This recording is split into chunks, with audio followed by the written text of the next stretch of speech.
So a very good afternoon guys, I hope आप सब लोग अच्छे होंगे। अगर चैनल पे नए आए तो प्लीज सब्सक्राइब करके बेल बटन को प्रेस करना मत भूलना, ताकि आपको सारी नोटिफिकेशन मिलती रहे।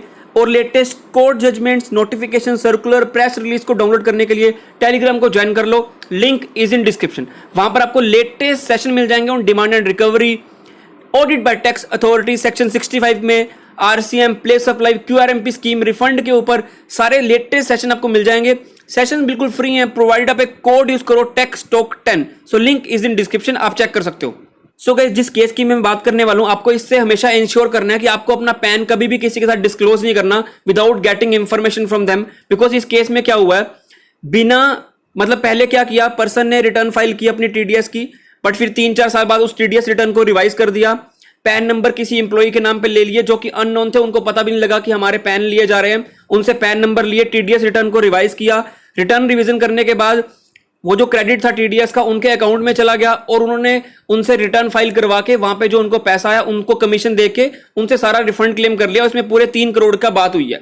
तो मैं आपका क्या डिस्कस कर रहा हूं, the refund claim were in the names and account of employees. समझ में आ जाएगा आपको, working in the government and private organization. Investigators जिन्होंने सस्पेक्ट किया कि जो पैन कार्ड ऑफ इंडिविजुअल्स है वो यूज हुए हैं without their knowledge.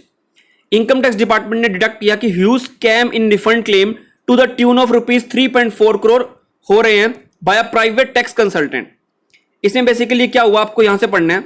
Investigation revealed that a large number of ETDS correction statement were filed by private tax consultant. Because पहले TDS return file होती है, फिर उनकी करेक्शन होती है।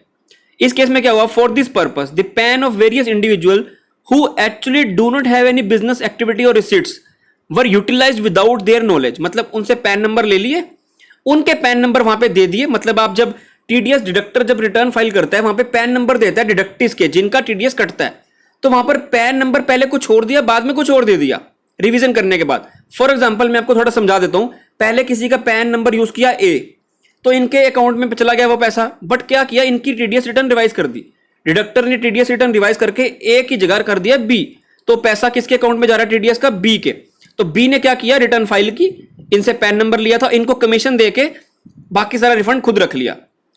वर utilise without their knowledge on receipt of fund by such individuals जिनका PAN use किया। They were approached by the accused person, जिन्होंने सब काम किया, for withdrawing funds during the course of the inquiry with various government department and organisation holding the tan.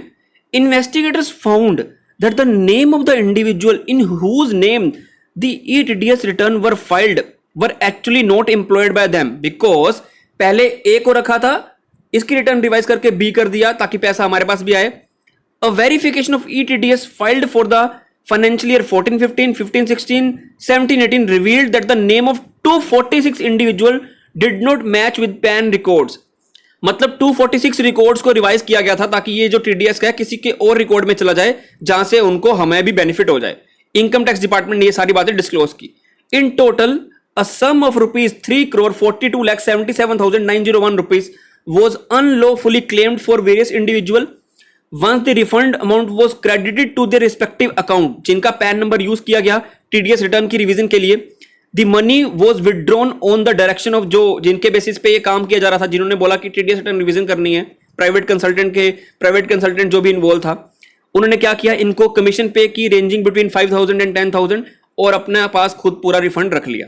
तो आपको make sure करना है अपना कभी भी पैन डिस्क्लोज नहीं करना विदाउट गेटिंग इंफॉर्मेशन की किस बेसिस पे। मतलब जब भी आप कुछ अप्लाई करते हो, कोई भी नई एप्लीकेशन, आपसे अगर पैन नंबर मांगा जा रहा है, आधार नंबर मांगा जा रहा है, ट्राई करो कि आधार नंबर के आप 4 डिजिट दो। अगर वो वैलिड अथॉरिटीज है, वो आपका सारा काम चेक कर सकते हैं। 4 डिजिट दो लास्ट के, और पैन नंबर तभी दो जब पूरी सारी जानकारी आपको मिल जाए।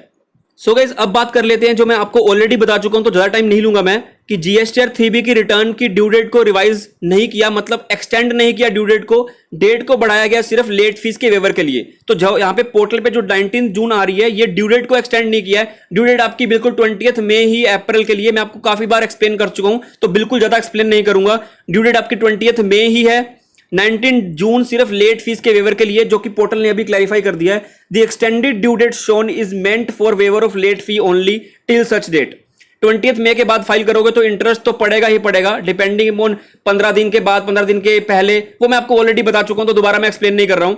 आप मेरी प्रीवियस वीडियो देख सकते हो। बट हाँ, अभी पोर्टल पे भी इन्होंने क्लियर कर दिया कि ड्यू डेट को एक्सटेंड नहीं किया, सिर्फ ये लेट फी के वेवर के लिए। तो वीडियो में कुछ भी चाहे तो लाइक करना, आगे शेयर करना। Till then thank you very much, have a nice day, bye.